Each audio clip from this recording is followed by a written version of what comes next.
Axons Unleashed.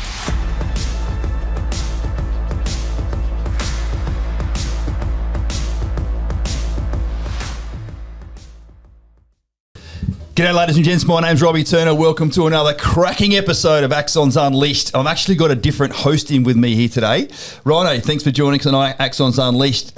Luke had a belter of a Bucks party down in Sydney and it's still Tuesday and he's not in the office, so we know he tore the arse out of that. Classic Monday sickie after a Bucks party, mate. And now Tuesday sickie. Yeah. You go. I was going to say, I was talking about before, this is my first podcast as a host. Indeed. The people out there know that I've been a long time listener.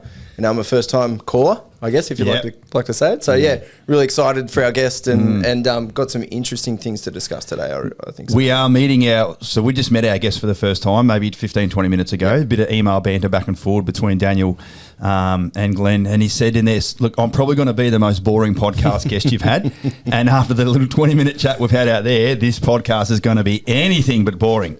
Glen Marshall from AMS Group. Welcome to Axons Unleashed, mate. Thanks so much for coming to join us. Thanks very much, lads. Good on you. To see you. Mate. Yeah, fantastic. Appreciate the invite. Yeah, no worries at all. I tried to get out of it, as you well know. Yes, you're like, no, I'm boring, but no. We're not letting you, mate. No way. I said every veteran's got their own story, and certainly just some of the banter we had outside. I'm really looking forward to you sharing some of that with us.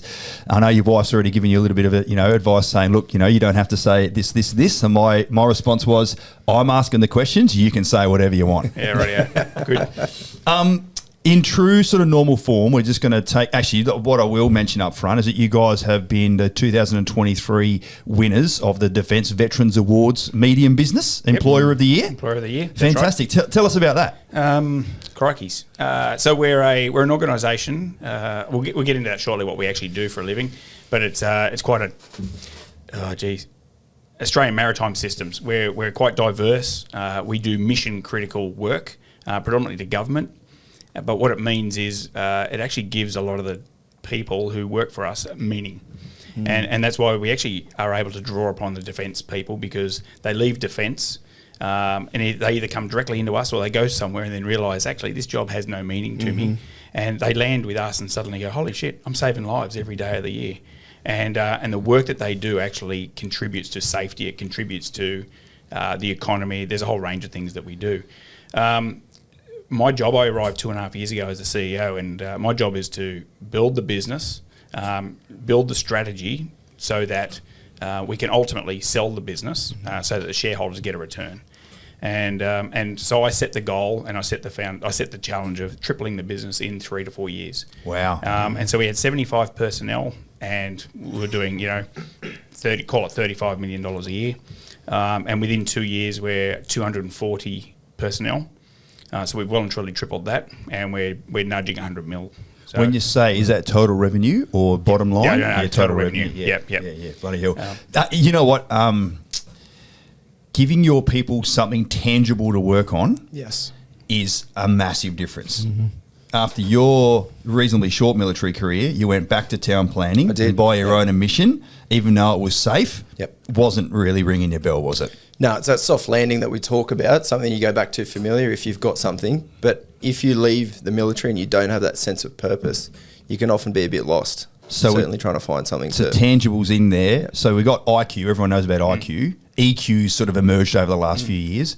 But there's another quotient which makes a massive difference to, as an employer and an employee, it's the MQ. The meaningful quotient, doing something meaningful and actually walking in the door there here at Axon, or walking in the door there or wherever you guys are, or having people go out there on jobs and they're not just going through the motions, running a fucking spreadsheet for some military capability that may or may not come into play one day, giving them something tangible and meaningful to work on and in the here and now. No wonder you've been able to triple your workforce, because if it was a shit place to work and no one wanted to be there, you would not have grown the way you have. No, that's right. And so part of that meaningful work is that we have actively recruited into defence and stolen people out of there. Good. And the old headhunting. Yeah, exactly right. And we've got a couple of areas where you can only get people either from Qantas or from defence. And Qantas has stopped training these people up, so now we have to train our own or steal them from defence. And so there's a number of areas that in our organisation where the defence personnel and the characteristics that come with those guys and girls, very, very unique and fits our needs. because we need people to be able to operate independently, but also in small groups in rural and remote locations around the country and make independent decisions that could have ramifications. And so they need to be able to plan, they need to be able to think forward and deploy. The majority of my guys and girls catch helicopters to work. Wow, each cool. week. Yeah, there's some cool work out there. But yeah, so we do a lot of headhunting, and we also word of mouth is how we've managed to build that workforce. We started off at around about, probably out of the 75 people that we started with, we had maybe 30 defence, and so quite a high percentage. And then as we've grown to 240, that percentage has dropped down, obviously, but we have an active plan and an active targeted workforce that we're aiming for within defence. And so we're sitting at around about 65, 70 personnel at the moment. So good. Which is still pretty good. Yeah, bloody oath. That's phenomenal. Let's go back to the start. So it's a great little intro.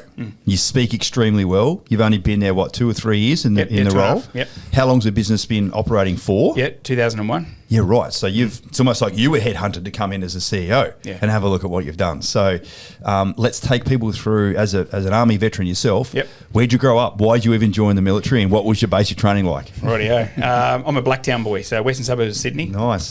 We started... Same here, mate. Oh, really? Yeah, fair dinkum. My wife grew up out that way as well. I'll tell you a story about Penrith in a second. There's plenty of bloody stories about the riff. Yeah. So my parents were in Maroubra until I was 5, and then we decided, just as I started going to school, we headed out to Blacktown. And it was the move for advantage, because in those days, we're talking the late 70s, there was, we had 16 acres of land around us. So it was like living in the bush. But we had all the amenities of being in Blacktown. And it was absolutely growing city. But the problem is, when you become 17, 18 years old, Blacktown is the place where you can either fight or you run. And I'm a fucking fast runner. So I didn't feel like I had any link to the people I was with at school. I didn't have any. I wasn't surrounded by people I could aspire to be with or be around. And my dad organised for me to go out to 176 Air Dispatch Squadron out of Penrith. And when I was in year 9, so I would have been 14 years old. And I had an interest in the Army, but I didn't know anything about it. And so he's a school teacher, so he wrote a letter off to the OC. Nice. OC said, we'll take him on for a week. I found my brotherhood. It was a bunch of like-minded individuals who just loved going to work every day, and it was the right culture, and I thrived. And by about Tuesday or Wednesday, so I got there on the Monday, by Tuesday or Wednesday, the OC pulled me aside and went, you should look at officer training. And I went, I have no idea what that is. Yeah. And he said, no, you need to go to Duntrune. So whatever. I just kept doing stuff. And so you can imagine a 14-year-old on his week's worth of, whatever it's called, placement. Everyone else has gone off to an accounting firm or off to the local vets or something. Yep. I'm flying around in Caribous and Hercules with my legs dangling down, strapped to the back, and we're breaking down Land Cruisers and throwing them out using parachutes. It was fantastic. Amazing. So good. So strangely enough, I joined the military, and but I became the local pest at the Defence Recruitment Centre. They got to know me by name very, very quickly. So I applied for ADFA when I was 16, and they said, you're too young. And I went, well, let me just go through the training or through the process. So they actually let me go through all the testing and everything else. I applied again when I was 17, when I was allowed to. No, I'm a bit of a knucklehead, so there was no way I was ever going to get into ADFA. But what I did get to know is I understood how they do their assessments. Recruiting. And I also got to do the physical assessments as well. So you go out and you wear a bib, and there's 8 of you on the day, and you've got to do physical challenges. And because I'd been through it a couple of times, when I eventually went for the Duntrune one, I nailed it. And I was 17 years old at the time, and they just said, this kid's got leadership. Well, I didn't. I just knew all the rules. I'd done this game before. You had to play the game, yeah. Yeah. What year are we talking? I joined Duntrune in 1991. Yeah, right. But so in year 11, my dad said to me, Glenn, you need to prepare yourself for the best selection you can be. You need to go and join the Army Reserve. And so as I turned 17, I joined the Army Reserve in Blacktown, which was infantry. Then I bounced to Parramatta, which was the Lancers, Hunter River Lancers. Yeah, it is. Yeah. And then the commandos were having a selection course, an open day. So I went up to one commando out of Mossman, and I turned up with my big Reeboks, in the day, up halfway up your ankle, and I'm running the 5Ks, which is across sand and a whole heap of other things. And anyway, I made it through, and I spent the next 8-9 months with the commandos. Very good. And I loved it, absolutely loved it. And again, I was surrounded by these monsters. They're all, half of them with a TRG from Sydney. And again, the OC pulled me aside and said, what are you doing here? You're the smallest, weediest person, but you're very clearly not one of these guys here. And I went, no, I'm just biding time till I turn 18 so I can join Duntrune, which was in July. So that's what I did. That was my entry, and I loved it. Yeah. Glenn, you said your dad was a teacher, but he's clearly had a bit of a military... No, he's just... so his brother joined the Air Force, but that was it. I've got no real military background at all in the family. My uncle, however, he joined the Air Force, and every time we had a family function or an activity, he would always turn up in a sports car. If it was honestly, if we did it in the Service Paradise, he'd turn up on a nice little catamaran. Was he a pilot? Sounds like a pilot. Yeah. He had the attitude of a pilot. He had the nice bloody moustache. But as a young kid at 8 and 9 years old, looking up, you go, of course. This guy's always got a good-looking blonde on his arm. He's always got a sports car, or he's got a yacht. I'm in. Yeah, exactly. What have I got to do? So, Ryan's dad's school teacher. Yeah. Okay. Listen to this story. There's lots of parallels. Western Sydney, my dad was a school teacher. He was an army cadet and major, and was pushing me towards army as well. So yeah, interesting parallels. Yeah. You fucking dodged a bullet there, mate. I sure did. You want to go to army. Army's way too You hard. talk about army, I'll start breaking out in hives. Great story so far. What was Duntrune like for you? I was the youngest. I was the youngest cadet going through. So I was afforded special... I had duties that I had to perform as the youngest. And, it's full of, 100 years worth of history and bad habits. And so as the youngest, I had certain things I had to do every evening. And when there was a function on, I had to do certain things. And I actually relished in that because it thrust me into the limelight, even though I'm quite a quiet individual. And being the youngest, the majority of my peers were, so I was 18 a month. The majority of my peers were 21, 22, 23, already had a degree, already gone out in the workforce. As we know, 18 to 22 or 23 is a massive difference at that age. Absolutely right. So, yeah. So these guys are well and truly 20% more experienced than me, just from physical years. Half of them, a couple of my good mates actually had pilot licenses and were already doing freight across the country. All I could talk about was playing footy on the weekends. Yeah, I had no life experience whatsoever. But no, I thoroughly enjoyed Duntrune. And they teamed me up with the oldest cadet. So the oldest cadet and the youngest cadet got together. He'd already been assured that he would be a pilot. And so he basically, loveliest bloke in the world, but he just kicked back. And so every time he got in trouble or failed to do something, I wore the punishment, and vice versa. And strangely enough, a kid who really, really wanted to be there never got in trouble because I was, everything was polished and everything was perfect. And of course, he's sitting back going, "This Duntrune's easy." Yeah.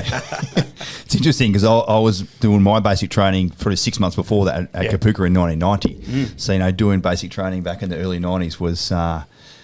It wasn't a nice bloody environment to be in. There was no punches pulled back then. Yep. So it was, lower India for sure. Yeah.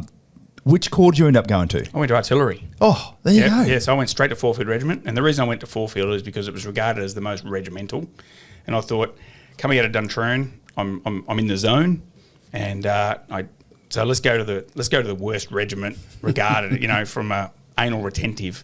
TAFs. We're known as TAFs in the artillery, tense arty fucks, and so I went to the premier regiment for TAFs, and they didn't disappoint, and so I did 2 years there. Again, I did 6 months on the gun line, went straight onto the front, I was a forward observer, so I was managing the joint fires as a first year lieutenant. So in my last month and a half, 2 months of the first year, I was on the hill, which is just unheard of. And I failed. I failed dismally. And again, I was, what would I have been, 19 and a half? It's a lot to undertake. I would have been 19 and a half, 20 years old. Because you're the one directing where all the rounds go and all the different assets, time on target. Yeah. So I've got Iroquois gunships. I've got SFMG platoon firing in. I've got artillery. I've got mortars. I've got, I've got F-18s flying around, churning fuel, dropping bombs on, 500 pounders, 2,000 pounders. I'm coordinating all this as a 19, 20-year-old. And what I've learnt is kids, because I was a kid, we just don't have situational awareness. And yet I'm expected to be coordinating all this in a time frame or a timeline that says HR is at this time and these things are going to occur, which never happens. It always, the time frame always goes skew if. And I'm supposed to be coordinating all this stuff. And I tell you what, my peers who were 22, 23, 24 at that stage, they probably would have, they do a far better job, but they weren't thrust into that role. And so it was real tough for me in terms of I've been thrown into this role. I need to be successful at it, and I tried, but clearly my headspace just wasn't right at the time.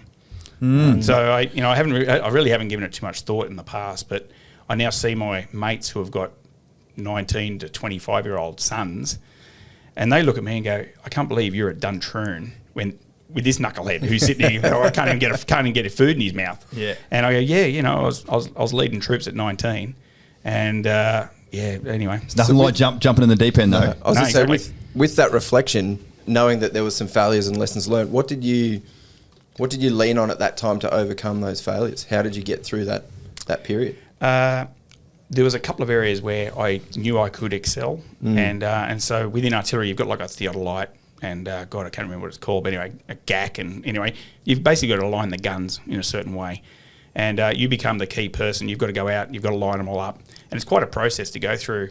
And so what I did was I just made sure that I was the best person at doing that, and I was fast, I was accurate, and I had really good relationships with all the gun sergeants. Great. And so I was able to do that very, very well. The only way I could get through it was to identify a couple of small areas where I could be successful. Ultimately, I had to put my hand up and go, time for me to leave.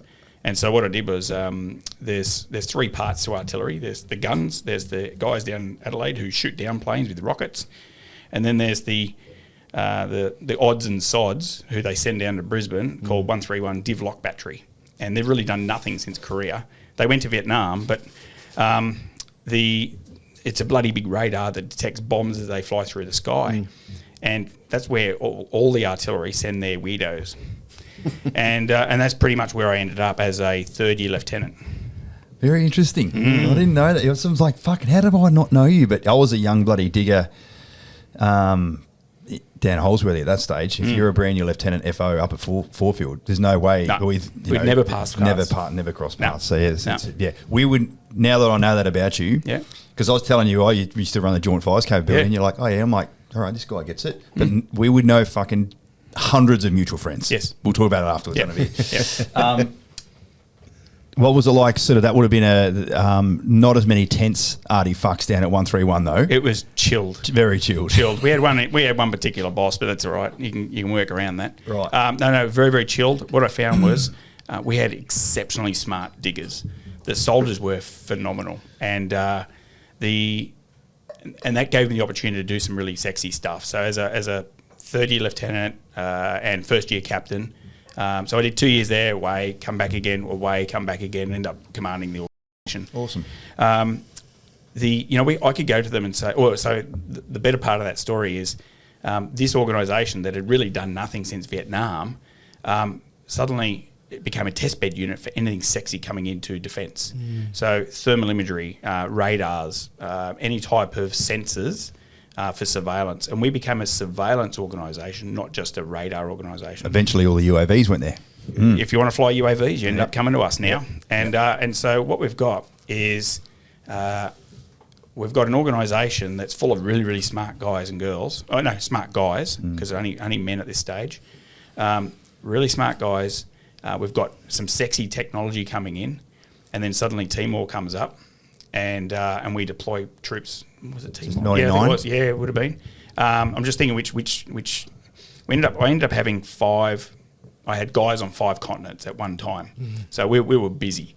But I'm pretty sure Timor was our first kickoff, but artillery wasn't going anywhere. And so artillery, who traditionally just threw us stuff, suddenly were knocking on my door, going, we could be trained up in radars, and we want to go overseas, because it was the first gig. No one has really done anything unless you went to Somalia or Rwanda. Well, you become very relevant very quickly. Very well. I got a lot of friends, and there's nothing better than biding your time for 7 or 8 years and saying, "Fuck you, artilleryman." Yeah. So it was fantastic, and ultimately we had to take some of their artillery guys because we ran out of troops. Sure. We had 300 people, and just a couple of rotations, and suddenly you maxed out. It was excellent. Who was the ground force commander over in Timor?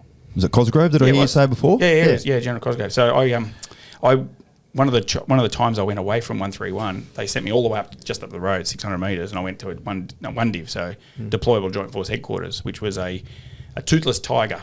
which is why Cosgrove got sent in there, because he was never going to get promoted, and they just needed to tick a box and have him retire. And so he turned up on day one, and I'd already been there about 3 months. And he said, look, you guys, my 85 staff, you're my strap-on brain. Your job is to develop courses of action, and I'll make the decision and when we execute. And it was just fantastic. And he's a soldier's general. And I loved working for him. And I actually got pulled aside by the chief of staff at the time, very, very early on into 1999. And they grabbed myself as a captain, a major, and a lieutenant colonel. Even though they've got their own Joint 5 team who are just constantly doing operations all over the place, they pulled us three aside and said, right, this is Mark Kelly at the time, General Mark Kelly. He said, you guys are going to work up the East Timor. We know they're going to go to referendum in September. We anticipate it's not going to go the way the Indonesians expect. Therefore, we should anticipate shit going down. You're doing the light version, you're doing the heavy version, and you're doing the one in between. I'm thinking, fuck, I've never done plans on a major scale in my life. So anyway, it was just very, very broad brush. And as it turned out, we went in with the light version. But what that meant was I ended up going on the very first plane in. So it was myself and 5 troopers from the West. And my job was to land the plane. I was flying it myself. No, so I was in Tyndall with Tim McGowan and grabbed 5 of his troopers. We went in, eventually landed. And our job was they were supposed to escort me to the consulate, the Australian consulate, and we were going to manage all the approved foreign nationals, so Australians, Canadians, New Zealanders, whatever else, back and repatriate them back to Australia. And we've arrived we're the first plane to arrive, we've landed, and there's just a sea of dark faces, and half of them had red bandanas and red shirts and whatever else, and we thought, oh, this is interesting. And I remember saying to the troopers, take all your webbing off, which we'll load up our pistols and we'll put them in our pockets. And they looked at me like, we don't take advice from a young captain there, mate. Yeah. Anyway, they did, and because it was quite confronting. Lower the temperature of the... Yeah, exactly, that was my intent. Lower the temperature. We don't need to turn up like this with all our gear on. No. And so anyway, we did. We went out and we started partying, and suddenly 5 or 7 white faces came running through the crowd, saying, "Get that engine going. We've got to get out of here." What the fuck? Anyway, it was the High Commissioner or the Consular General or whatever he's called. Anyway, so we went, I thought, rat leaving a sinking ship here. So anyway, we got him out, and so I didn't get to do my sojourn up the road. We still don't know how we're actually going to get up there. It was like 4 or 5 Ks up the road. But anyway, that's what we did. So then we did probably 7 or 8 repatriation flights. And we tried to jam the East Timorese in. I think we got to about 240 fellas into the back of a Herc. Wow. But so we did that for a couple of weeks. And then I rang my boss up back at DJFHQ and said, listen, I only packed about 3 days worth of undies. Any chance I can come back? And he went, yeah, knowing that I'd just met a young lady. And so I wanted to come back and say good day to her. Of course. Knowing full well I was going to be sent back over there for God knows how long. And so, again, when DJ's eventually deployed, that's when I went in with the team. Yeah, good on you. Yeah, so it's exciting. Wow. It was good fun. Again, getting stuff done. Mate, we were saying before about boring and not much to tell. Mate. You've got a few stories. We haven't even started getting the transition into veteran stuff yet. How many years you ended up doing then? I did 15. Right, good stint. Yeah, I loved it. General Power came down and saw me, and so I just deployed our troops to. So I was the commander of 131, and we just sent those troops off to Iraq, and I wasn't on the manifest, and then we started preparing the manifest for them to go to Darwin for the next rotation. And my name's not on the manifest. Rang the general, and he said, yeah, I'm coming down to see you this afternoon, Glenn. So he came down, he said, listen, mate, we're not sending you to Iraq. I went, what? This is our first deployment of significant scale. Yeah. We're sending the whole organisation, not just bits and pieces, and you're not sending the boss? That doesn't even make sense. He went, we've got plans for you, young man. You're going to lead the Army, Navy, Air Force contingent into Afghanistan in September 2006, but no one knows we're going to Afghanistan. It's only, I think it was May 2005. And I went, and that wouldn't have been that. It would have been April, I think. Anyway, I said, that's 18 months away. No offence, but everyone aspires to command their own organisation. And if you can go to war, all better for it. And he said, well, this is a career-making decision for you, Glenn. And I went, well, the decision's made. You can have my resignation by the end of the day. And he went, his jaw dropped. He couldn't believe it. And I went, well, I've just met the girl of my dreams. Not the same girl I went to Timor with, by the way. But I just met the girl of my dreams, or so I thought. And bloody women, they'll always bring you undone in the end. So, yeah, I just met the girl of my dreams. And I'm not going to sit around. I hate paperwork. I hate administration. I hate writing policies. And that's what I was going to be doing. I was going to be preparing the work, the forces to go over to Afghanistan. No, thanks. No, it really doesn't interest me at all. I'd rather leave and go into the real world. And the other challenge I had was I was absolutely maxed out. I was negatively gearing like a monster, and I needed more money. I needed more revenue in my pay slip in order to cover all my investments. So you'd been doing the property thing as a side channel thing. Yeah. So where did you get your interest in property? Just before I went to Timor, so back in '99, I don't know. I think I don't know how it came up, but I remember writing away to a gentleman who it might have been, I went to a property group or something like that, and they gave me a book, and it was a book on how to negatively gear properly. And I thought that's really interesting.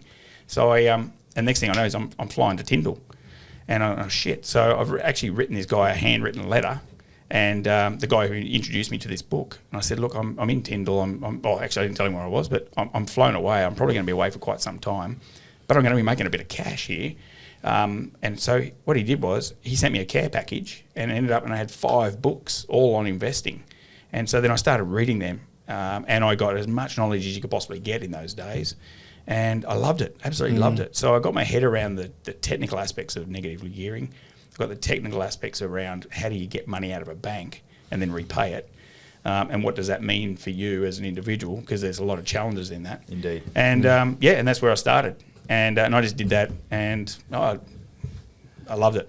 The power of time, buying exactly property right. as soon as you possibly can, because as I'm sure we'll bring up soon, that little portfolio that you started was a difference between you making some pretty significant life choices down the track. Yeah, absolutely. I was going to say, how old were you at that point?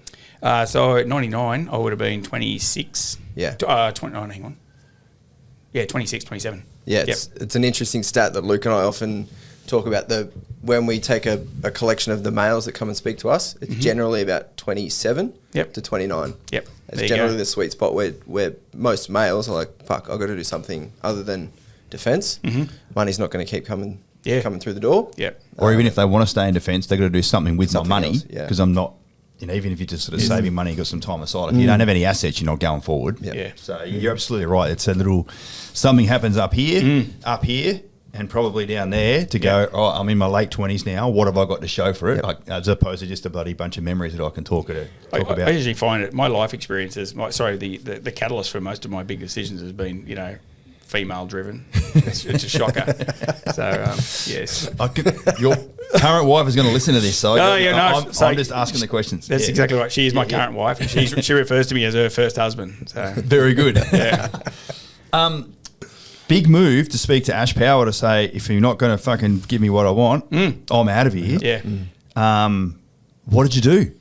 Where'd you go? So I'd actually been, part of what I loved about 131 is because it was Brisbane based, and I had pretty much complete autonomy to do whatever I wanted to do. And that was one of the other things, is I had an artillery colonel who was sitting in the Div headquarters. He'd ring me and say, I've just heard you're over in the West visiting someone over in SAS. I go, yeah. And he goes, well, that's outside your remit. And I go, says who? He goes, well, I'm artillery and you're artillery and you're a lower rank than me. You report through. And I went, that's not how it works, boss. Yeah. So anyway, pretty much. And so that, and of course he went on to become a 2 or a 3-star, which just shows you what, some of the decision making going on. But anyway, no names, no back drills. I don't know. No, that's right. So anyway, him and I never saw eye to eye, and but again, I was just completely outcomes driven. We need to. I shared a I can't remember his name now. Anyway, I shared a bathroom on one of our courses. It only goes for 2 or 3. It's pre-command course. And shared a bathroom with the CEO of SAS, and he said, "McGlenn, I have no idea what you guys do." And I went, "Yeah, we're more secretive than you are." I said, "People don't even know what 131 div lock actually means." And so I told him about some of the radar stuff we're doing and some of the stuff we've done for government agencies, police forces, and that's what I say, when we're pretty autonomous, I went out and started doing work with various police agencies around Queensland, so federal police, Queensland police, so that they'd actually ring up on a Friday afternoon and go, Glenn, we've got a missing person in terms of they're mentally ill. We don't have the resources to go and check. We think they're in one of 4 locations. We can cover 2 of them. Can you cover 2 others? And I go, fuck yeah, what a great training opportunity. Yeah. And so we would. And that would happen all the time. And I did that with a lot of the fishery agencies and blah, blah, blah. So I'm explaining this to the CEO of SAS, and he goes, how do I not know about this shit? And I go, well, why would I train people up to sit there and look at something rather than having a radar that doesn't go to sleep? And I went, well, couldn't agree more, mate. Yeah. So that's what we did. And so I was pretty confident that the next time something happened, like Iraq, we were going to get a call up. And so when I eventually took over after pre-command, I realised that actually my job's not about managing the troops, because actually they can manage themselves with their senior NCOs and the young officers that I've got. My job's business development. I actually need to go out and market what we do, because we are so secretive and so poorly known across the whole of the organisation. And what I realised is there's no point me going to meet each of the brigade commanders, because frankly I don't want to talk to a colonel or a bloody major. So I went and visited the CO of 1 RAR and the CO of 2 RAR and all the different battalion commanders, because they're the guys who are going to get call up. And they're the ones who are going to go, I want Glenn's team with me, because they provide all this sexy stuff. Yep. Whereas the brigade commander wouldn't have a clue what we do, and nor does he really care. He just wants an outcome. Whereas the guy on the ground, he wants his troops looked after, and we could provide that. I assure you, when you're having fucking rockets landing on your head most nights, as we did, I did SOTG rotation 1, so that first push into Afghanistan you spoke about that you were planning for, I was on that plane to make that happen. And when you're having fucking rockets land on your head and you're sleeping in tents, you want to have some sort of radar capability to try and find out where the fuck they're coming from, so you can go and put some assets over there to stop that behaviour. Well, the best thing about these big radars, the original ones from the Korean, the sort of the 1950s stuff that we took to Vietnam, these things can pick up 7.62, but the idea is they'll pick up a ballistic trajectory, like a mortar or an artillery shell, and they pick it up very, very quickly. It tells you where it came from, but more importantly, it tells you where it's going to land. So from your perspective, you want these out there, they'll pick it up, and then you can actually set up a grid where it says anything that lands within inside that area sets off an alarm, and that's when you guys all roll into your shell scrapes. And then pray. And wonder where it's fucking coming in. So I get a bit of a sense, like the whole business development thing that you started to create then was it's a bit cheeky, I've got to say. Like listening to that for the first time, I'm like, deploying army assets on exercises to go and deliver police outcomes. Yeah, it was a bit fucking awesome. You know what? I didn't have a single soldier leave in about 4 years. Cheeky was the nice way of putting it. It is fucking awesome. There's no doubt about it. But it's an unusual use of government. But you know what? Doing what you're doing, mate, you knew that was the right thing to do. So why not? And they continue to have that sense of purpose. Exactly right. They're making a difference, particularly where they live. And even from a Army Reserve perspective, we got thrown these Army Reserve. Well, we always had Army Reserve. They really were they didn't do too much in terms of there was no training plan. And so the poor buggers, I felt so sorry for them, because they'd turn up and they'd clean all our weapons or they'd paint the rocks we hadn't got to yet. And it just, so I'd actually get them trained up and actually deploy them on some of these really exciting things. So they actually suddenly they go, now we have purpose. We're actually doing the real stuff. And our guys are going, thank God, because we've just been out bush for 6 weeks. And that was one of the other, I'm a real round peg in a square hole, a square peg in a round hole for the military. Same. And it grated on certain people. So I tried to push a 9-day fortnight back in 2003, I think. Wow. And 2003, might have been 2004, whenever it was, tried to push a 9-day fortnight, because frankly, my guys go out bush for 6 or 8 weeks. Then they come back. We spend a week inside cleaning everything. Then we give them a week off or 2 weeks off to get over it, which still pissed off a lot of the brigade commander. I don't even report to the brigade commander, I report to the div commander, but because we're on the brigade land, he's going, well, hang on, you guys can't have 2 weeks off. What are all the other units going to say? I don't give a shit what the other units say. They weren't out bush for 8 weeks. Correct, they weren't on the same. And so there was only so much work we could do. Anyway, as it turned out, I got so much pushback from changing or trying to modify the status quo that, it just didn't happen. But what I did used to do is we'd have a 7:30 parade for PT, and then we'd do another one at 2 o'clock in the afternoon, because I had to bulk these lads up. So a lot of them are very, very smart, but they're quite geeky lads who are really good at their jobs, but now I'm loading them up with 40 and 50 kilo radars, batteries, water, everything else. And they need to bulk up, and that's what they're doing. So they were doing PT twice a day, and it was fantastic. Well, yeah, they bulked up nicely. Yep. Very good. What was the real? So let's just talk about transition now. So I guess that sort of formed part of your transition and being a veteran. So, what was your first proper real job when you got out? Yeah. So I jumped straight out into a because of the government work. I missed the linkage before. Because of a lot of the government work I was doing inside defence, liaising with these various Queensland government agencies. A lot of it had to do with maritime surveillance. So we deploy guys onto an island with a radar to look for illegal fishing, illegal drug smuggling, illegal people smuggling, whatever it is. And so the government was going to put out a big tender. Customs were putting out a massive tender, about $130 million. And the IT companies in Canberra were going to bid for it, but they had no one who actually had any maritime experience, maritime surveillance. And Johnny on the spot here, my best mate actually he was a senior executive in one of those companies in Canberra.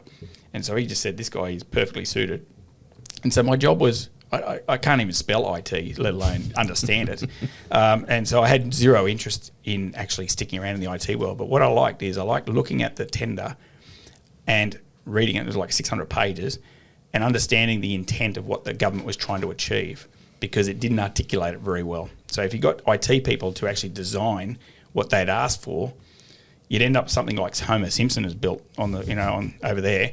But we actually could understand what they achieve from an operational perspective. So that was my job. My job was to understand what is the government trying to achieve, manage the IT specialists. So there's a whole heap of architects and analysts and whatever else. Corral those cats, get the tender in, and we won it. And it was the biggest. The company got sold after that. So Telstra came in and bought them, and then Fujitsu, they offloaded that, and then Fujitsu bought them. But that was good. I won it, tick, and then I looked further afield. So that was my soft landing, if you like. I needed to get into a role where I wasn't surrounded by fellow like-minded individuals. These guys worked hard, no doubt about it, but they were all IT geeks, and I just couldn't relate. They were lovely blokes, and they enjoyed a red wine on a Friday afternoon, but that was the only time I really actually got to gel with them. I couldn't talk knowledgeably with them about anything. So then, again, I got headhunted out of there because I started looking, and I got headhunted out of there to go to a facility services company, so ISS. So if you go through an airport, the odds are they're doing the security. Largest cleaning company in the world. They do grounds maintenance. It's all the facility stuff. So I went in and I ran. I came in like head of strategy of all things. What does a military person? Well, actually, what does a military person know about strategy? We know a lot about strategy, but from a business perspective, when you're trying to acquire and merge businesses, we don't understand the P&L, the profit and loss. We don't understand the balance sheet. We don't understand the mechanics of, is that actually a good business to buy, and does that provide a return on investment for the shareholders? We don't know any of that stuff, but I got thrust into it just by chance. And so I learnt very, very quickly, and I had to learn certain things that were completely outside my traditional skill set. I reckon you would have loved it. I loved it. Oh, yeah. Chuck me in the deep end again. 19-year-old on the hill again. Yeah. It was good fun. Good fun. Had a couple of crazy bosses, and but yeah, no, really. Everyone really needs them. Yeah, don't they, Ryan? Yeah. So, no, it was really good. I thoroughly enjoyed it. And then eventually they said, look, we need a really good general manager over here because this guy's not actually doing anything. So they grabbed me out of there and plucked me in top. So I ended up, of all things, so here's a military guy who's running Flick Pest Control. Yeah. So 100-year-old bloody brand name, and also female sanitary hygiene. So if you want to know anything up your alley. If you want to know anything that goes on inside the girls' toilets, I'm your man. So. Yeah, so that's 750 trucks driving around the country, 2,000 or 3,000 workforce, blah, blah, blah. Yep. But, just a busy organisation. And it was delivering good dollars. Mate, the exposure to different personalities, different leadership styles, different culture, different skill sets is just phenomenal. Yep. Like, I couldn't imagine like that.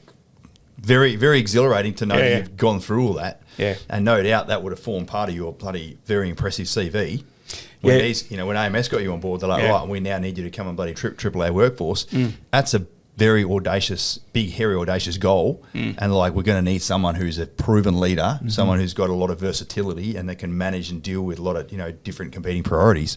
No wonder you've been able to bloody triple the business. Yeah, 'Cause you just had all these life experiences that you went and sought and jumped in the deep end, the 19-year-old on the hill, so many times after you got out.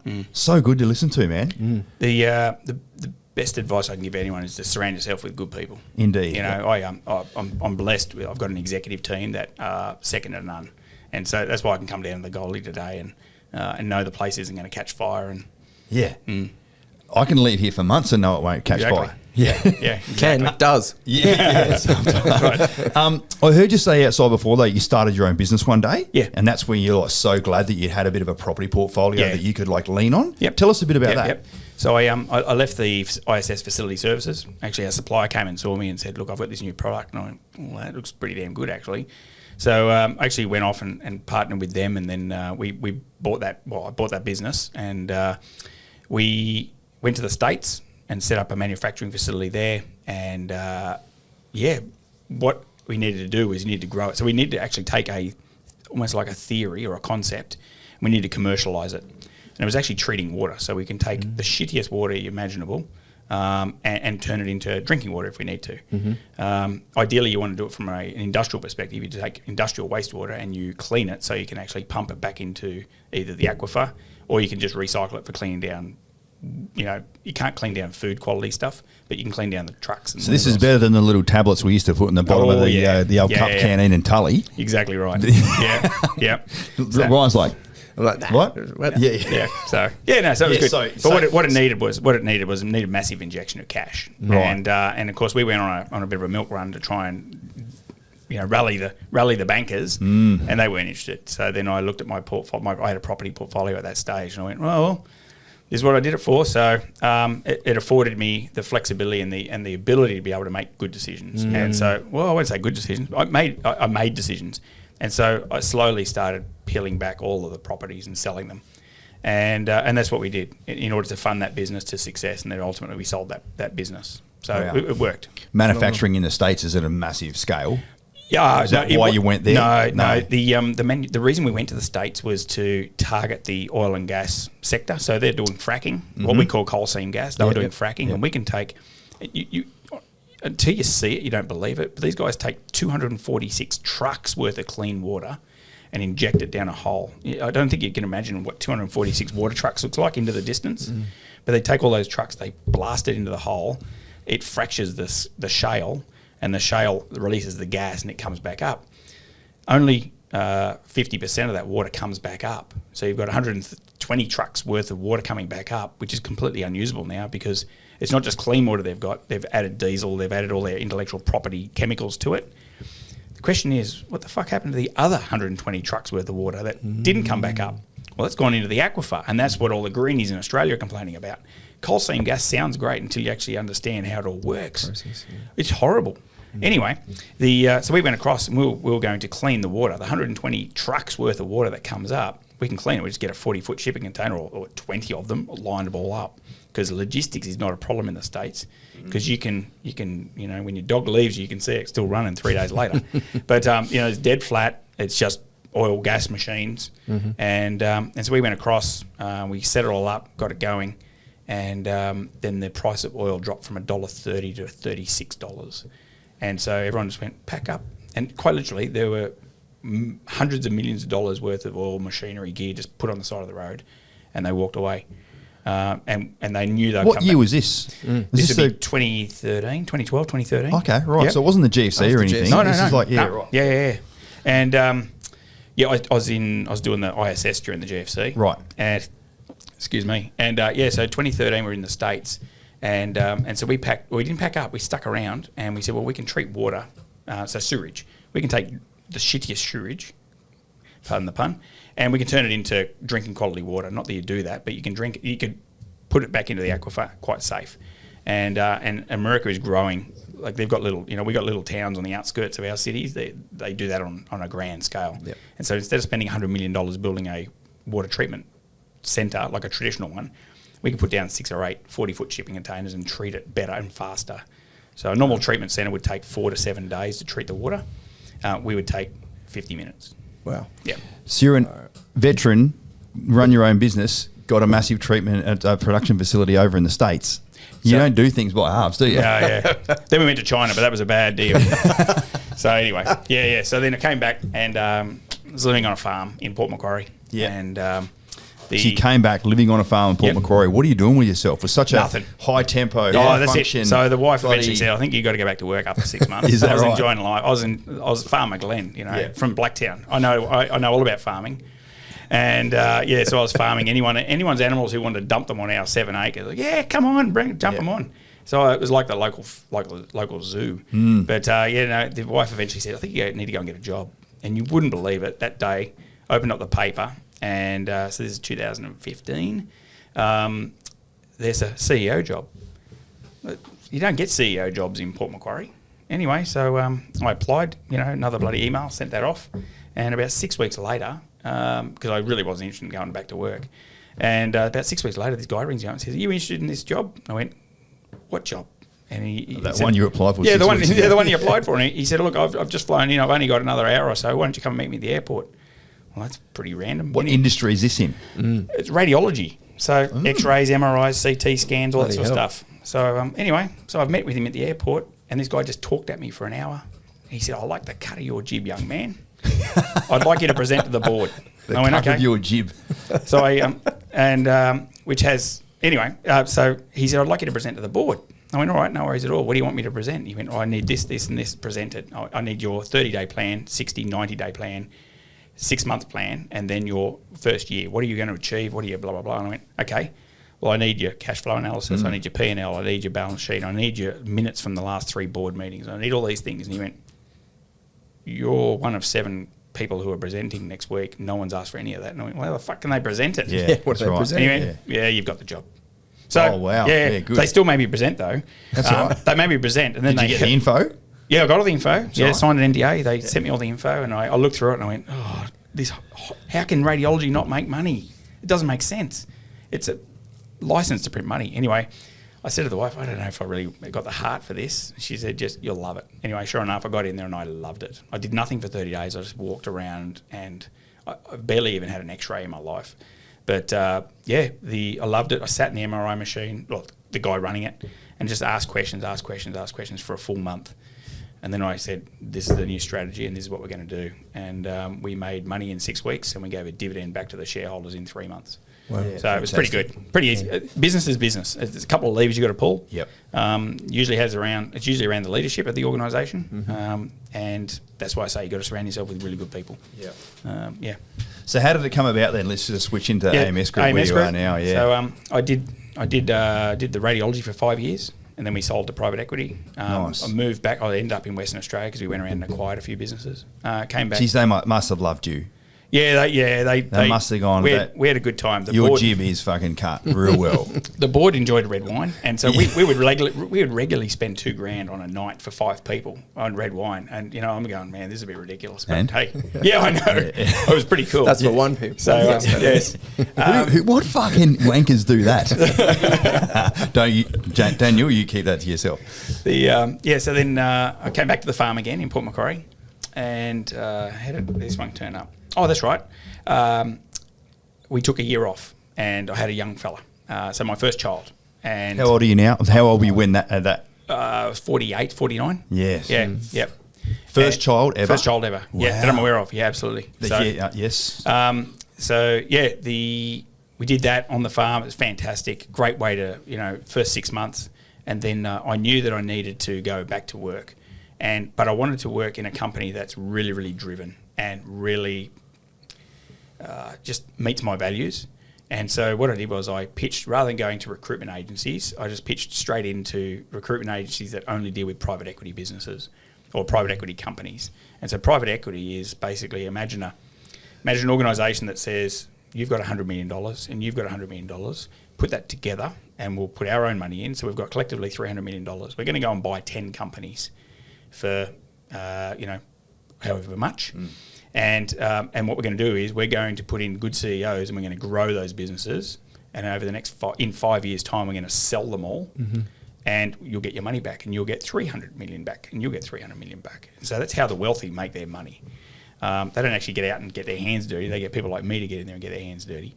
And so that's what I was looking for. I was looking for somebody who would employ me to get my hands dirty. And so I met with a number of private equity groups, and and I ended up with one of them, and they've been phenomenal, really, really good.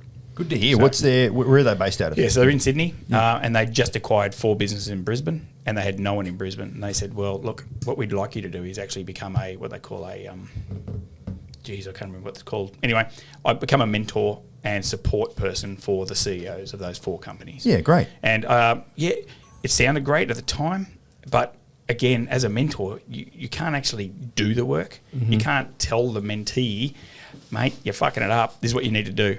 Your job is to sort of tease it out. I've had some mentors speak to me like that. So it was. I tried a couple of times. I met with a couple of the CEOs, and then I met with this really nice guy who's an ex-army guy, and he was the CEO at the time. Lovely bloke. He was just a little bit in a bit of bubbies. He was just in the deep end, and he also didn't have the followership in terms of the executive team behind him. Therefore, he was never going to succeed. So they needed a new leadership team, or they just needed a new leader. So they made the strategic decision to remove him and put me in. So that's how it worked. Bloody hell. So go in and have a look at the results you've got. Yeah. So far, we've got a pretty good plan for the next 2 years. Yeah. So what do you love most about the role you do now? What do I love about it? No, the most. The most, yeah. Okay. Yeah. What is the most?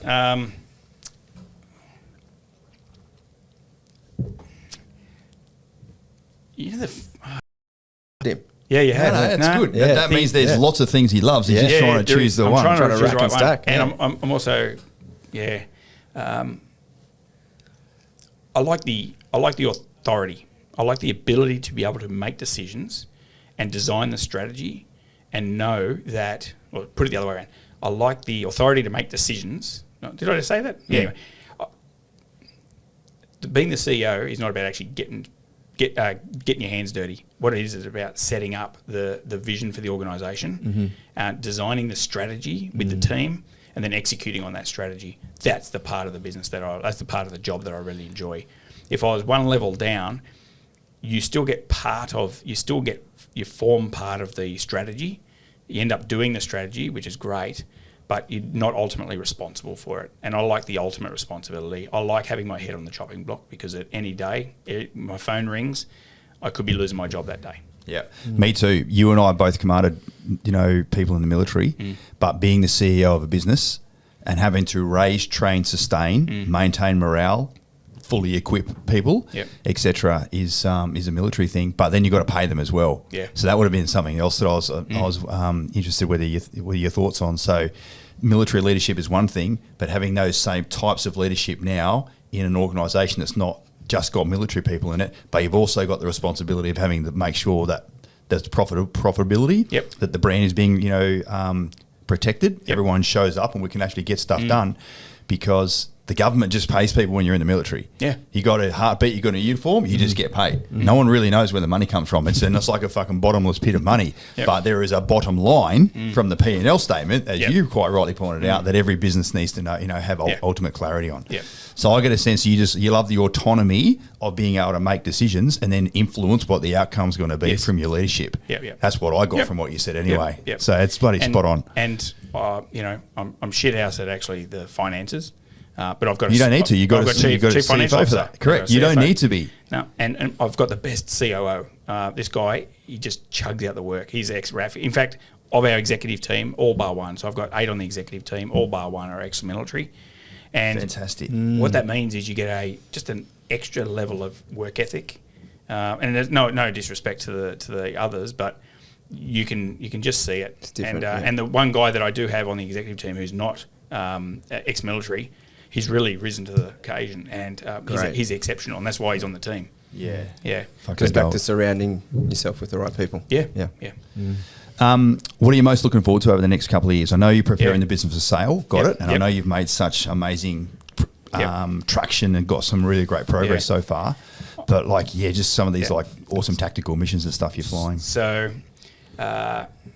was up late night last night watching Senate estimates, the legislative poor committee. bastard. Oh well, so Yeah. I'm having fights, and that's part of Right. the job I hate. Is I'm having fights with politicians and bureaucrats. In fact, I've got politicians in my corner fighting on my behalf, but even they're struggling from a bureaucratic perspective. And you're fighting with the unions, you're fighting with the Fair Work Commission. It's just always constantly fighting in those areas. So, strangely enough, the last 9 months, all I've done is fight every single day. But that all comes to a head probably the end of this week. So I'm in Fair Work Commission tomorrow at a full bench. All of our staff are on board. The union's just decided to poke a little bit. So there's things that you just can't, there's nothing you can do about it. So by the end of this week, all that shit will be done. And then I can actually focus on growing the business. And so we've got, with the executive team, we've got a plan to double the business from where we are now in the next 18 months, which is just stratospheric in terms of growth and what the company will look like. It's going to absolutely look completely different to what it did 3 years ago. Wow. So, yeah. When there's a veteran or when there's someone that's serving right now that's thinking about getting out, paint a picture to me. Who do they need to be? What do they need to look like Yep. to walk in your door to go, you're now working with us? Yep. Like, what's your perfect avatar? Okay. We've had a couple actually just walk in the door. So we had one job position and we had 2 people apply for it. We hired them both.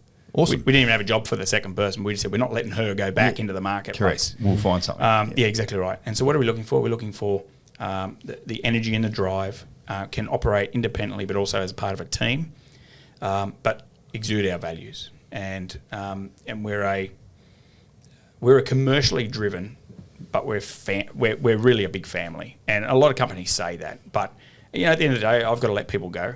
And if they're not performing, then you're letting everyone else down. We've had to do that here. Yeah, it's just the way it is. It's a natural part of being in business. It's not the nicest part, Yep. but it's almost like the most necessary part. Yeah.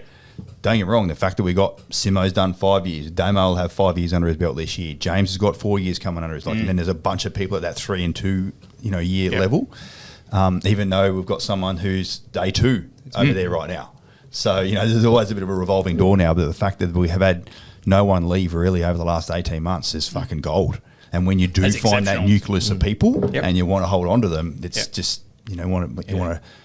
Don't get me wrong, the standards haven't slipped and everyone's still getting the same sort of feedback from a 360 perspective and everyone's on the continuous improvement model. But just to have that stability Yep. and the only HR stuff that's going on is a growth HR stuff as opposed to letting people go. Yep. But yeah, it's a real balancing act sometimes. Yeah. But in terms of the avatar, what are we looking for? Talk to me about their skill sets as well. So I've Yeah. got the whole thing about being a team player, self-starter, blah, blah, blah, blah. Like who? Skill Like, sets? My adage has always been, even in the military, I can train anyone to do anything. Got it. I just need the right attitude. Yep. And I tell that from 7-year-olds all the way through to bloody 90-year-olds. If you've got the right attitude, you can do anything. Well, within reason. But at the end of the day, we bring people in for their attitude. We find them a job, and then we actually train them. We've just, as an example, we've got an exceptional relationship with the Quandamooka people on Stradbroke Island. Okay. There are no employment prospects for that whole community over there. The state government closed their sand mine down back 2019.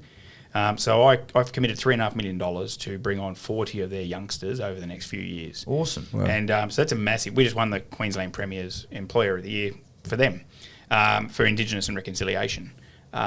Because what we're doing is we're bringing people in who have no skills. If they went through any sort of normal recruitment process, they would never get past the first gate or second gate. So we've changed the way we do things. It's all on attitude, and we will train them. Same for the military guys. We get a lot of, I shouldn't say that. We get occasionally the people who come in who are very clearly, they should be a regimental sergeant major because they're just so stuck in the way they do things. They're not going to work out for us. You need to be highly flexible. You need to be part of the fabric of the organisation. And what we do is we deliver services, different services every single day. And I need people to operate outside their position description. So your PD says A, B, C. This is what you do for a living. No.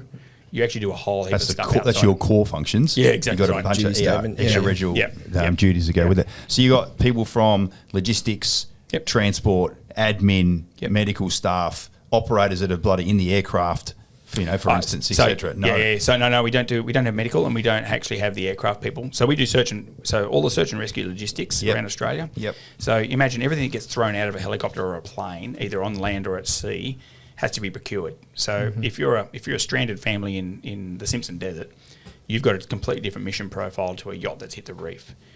So if you're a yacht that's hit the reef, there's probably going to be 2 containers, and they're like half 44 barrel drums that come out on a parachute. And so there'll be 2 drums. The first one will probably be a pump and some diesel, and the next one will be a generator. And you might get a smaller one which will have some Panadol, water, food, and cold weather gear.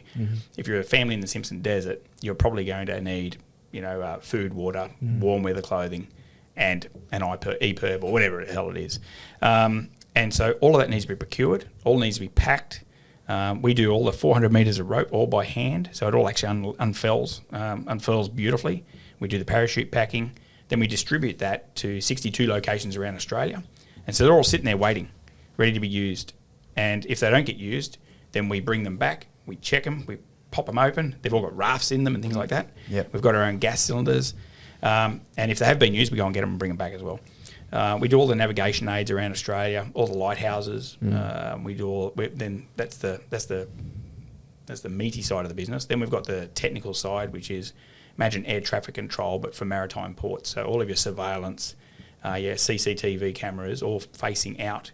So to give you a maritime domain awareness, so a one picture of what the hell's going on, out 10 nautical miles and on a 90-degree arc, if you like. Good view, yeah. And we've got 90% market share of all the ports around Australia. So we design it, build it, install it, maintain it. So we've got engineers, we've got draftsmen, we've got a whole heap of other sexy individuals who work in the organisation pulling all that together. What else do we do?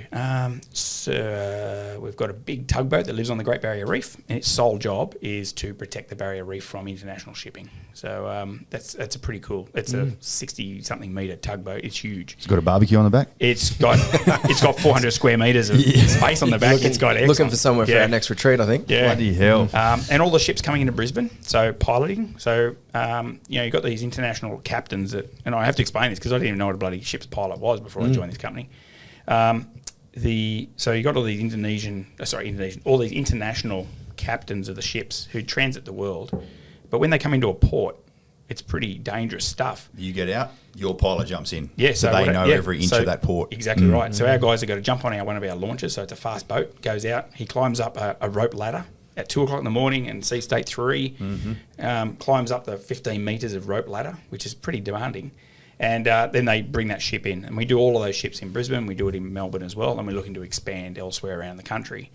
And then just recently we've bought a company which enables us to be able to do secret and top secret level government facilities from a security perspective. So CCTV, access control, biometrics, all that sort of stuff. So we're playing in that space as well.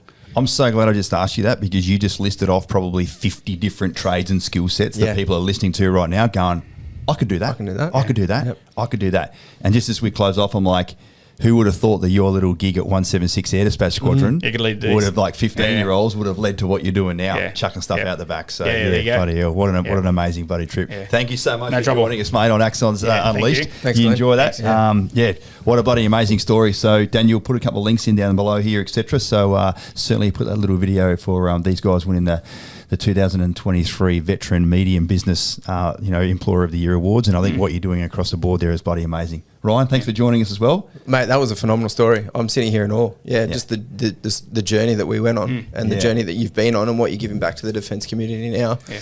Phenomenal. And if you're a young person that's thinking about getting out of the military and you want to also go on your own bloody journey one day, find that body of water, jump into it, metaphorically, and just fucking start swimming. Bite off more than you can chew every now and then, and you'll be amazed at what you can achieve.